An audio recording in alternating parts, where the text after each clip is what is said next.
Renungan Harian Selasa 19 Desember 2023. Teguhkanlah hatimu dan tinggallah tenang. Yesaya 7 ayat 1-16. Kita berdoa, ya Tuhan, kiranya Roh Kudus menolong kami dalam membaca merenungkan firman-Mu. Roh Kudus menolong hamba-Mu untuk menyampaikan kebenaran firman Tuhan. Dalam Yesus kami telah berdoa, amin. Salam sejahtera, semoga kita makin teguh hati kita dan tetap tenang, tidak takut dan tidak kecut ketika menghadapi tantangan yang berat dalam hidup kita, seperti ungkapan dalam Yesaya 7 ayat 4. Dan katakanlah kepadanya, teguhkanlah hatimu dan tinggallah tenang, jangan takut dan janganlah hatimu kecut, karena kedua puntung kayu api yang berasap ini, yaitu kepanasan amarah Rezin dengan Aram dan anak Remalia.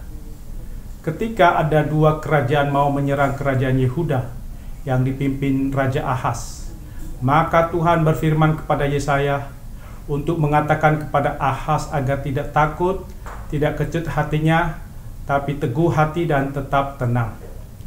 Bagi Allah, kemarahan kedua kerajaan yang mau menyerang Yehuda digambarkan seperti puntung kayu bakar. Artinya mereka ini rapuh, mereka bisa jatuh dan hilang. Tapi Allah dan kerajaan milik Allah tidak rapuh, sentosa, teguh, damai, tetap berdiri selama-lamanya. Yesaya menerima panggilan Tuhan untuk memberitahukan kepada Ahaz bahwa sisa Israel akan selamat dan akan dimuliakan, bukan demi diri sendiri, melainkan demi Allah. Sangat berbeda dengan kerajaan dunia yang rapuh, karena ambisi mereka bertentangan dengan kehendak dan rencana Allah. Kerajaan Allah tetap kokoh sentosa karena dipimpin Raja yang mulia. Raja Ahaz adalah seorang Yehuda yang telah durhaka kepada Tuhan, karena ia menyembah Baal, mengorbankan anak lelakinya untuk penyembahan. Ia memasukkan agama kafir dan menajiskan bait Allah. Raja Ahaz ketika diserang bangsa lain, ia lebih bersandar pada sumber kekuatan dan perhitungan diri sendiri. Ia telah kehilangan iman kepada Tuhan. Ahaz mengalami kepanikan ketika menghadapi ancaman dari bangsa lain. Karena itu Tuhan bersabda kepada Ahaz melalui Yesaya agar ia tetap tenang dan bersandar pada Tuhan saja. Karena dengan sikap demikian terletak kekuatan dan keselamatan. Ahaz tidak perlu gelisah karena Allah perjanjian menguasai bangsa-bangsa. Rencana buruk bangsa-bangsa akan digagalkan Allah. Walaupun kekuatan bangsa Yehuda tidak sanggup mengalahkan bangsa lain yang akan menyerang, tapi kekuatan Yehuda bukan dari diri sendiri, tapi dari Tuhan. Bangsa Yehuda tidak akan dikalahkan, sebab Allah meneguhkan takhta Daud dengan hadirnya Raja Damai, Raja Mulia, Immanuel. Kita mengimani firman dalam Yesaya 7 ayat 4, agar kita teguh, tetap tenang, tidak takut, tidak kecut hati menghadapi tantangan hidup kita. Karena Allah menyertai kita, Raja Damai menyertai kita, berjalan bersama dengan kita dalam menghadapi tantangan pergumulan hidup. Keselamatan Yehuda hanya bisa dicapai dengan iman yang teguh dan sungguh-sungguh setia kepada Allah perjanjian.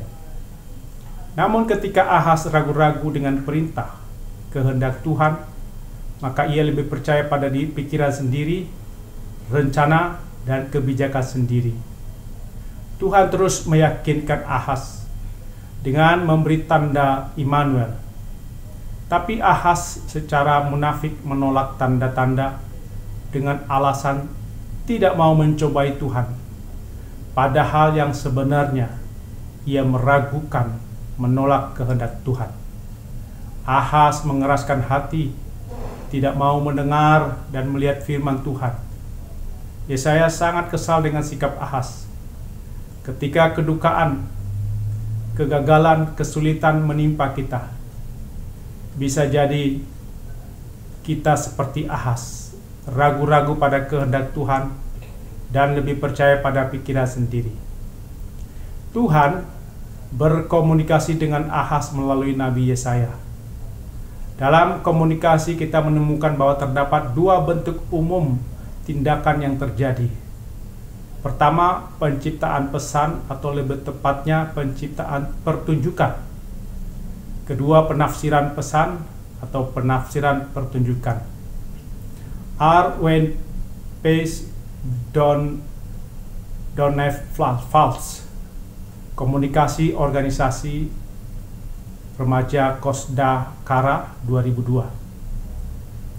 Menafsirkan berarti menguraikan, memahami sesuatu dengan suatu cara tertentu. Dalam berkomunikasi melibatkan proses mental, memahami objek, memahami orang dan peristiwa yang kita sebut dalam pertunjukan pesan. Satu-satunya pesan yang penting dalam berkomunikasi adalah pesan yang berasal dari proses penafsiran. Ahaz menafsirkan pertunjukan pesan dari Tuhan, namun makna yang ditafsirkan tidak sesuai kehendak Tuhan. Ahaz dipengaruhi oleh kepercayaan pada diri sendiri dan kepercayaan pada berhala, sehingga tidak menerima makna dari pesan Tuhan kepadanya. Tidak mudah memindahkan makna dari pesan Tuhan kepada orang lain.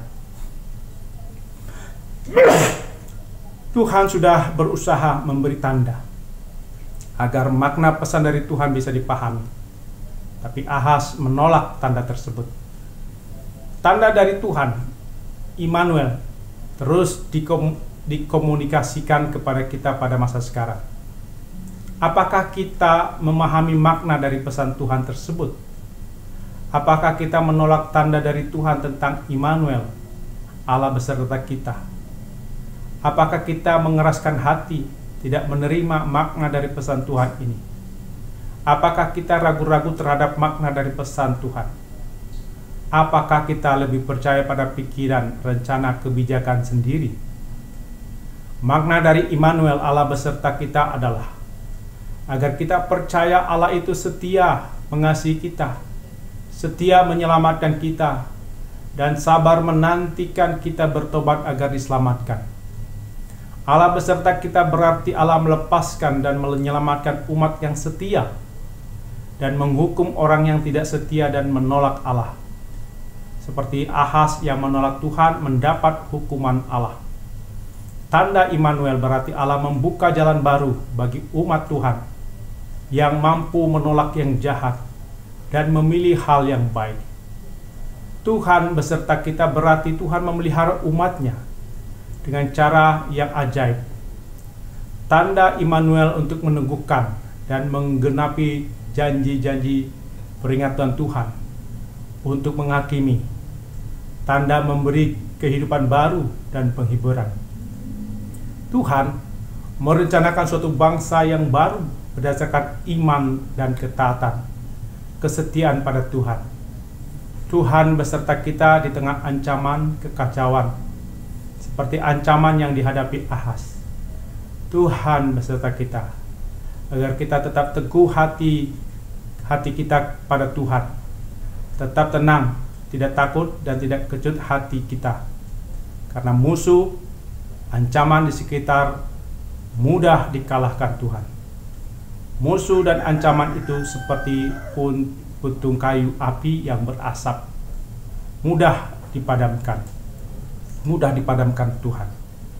Tanda Immanuel memberi pengharapan baru yang membuat kita lebih mantap daripada ikut pertimbangan sendiri, seperti yang dilakukan Ahaz. Sangat indah mengikuti jalan Tuhan dan bersandar padanya, sehingga langkah kita teguh, tidak takut, tidak cemas, hati tenang, seperti ungkapan dalam NKB 129 ayat 2 dan 3. Oh indah benar ikut jalannya, bersandarkan lengan yang kekal.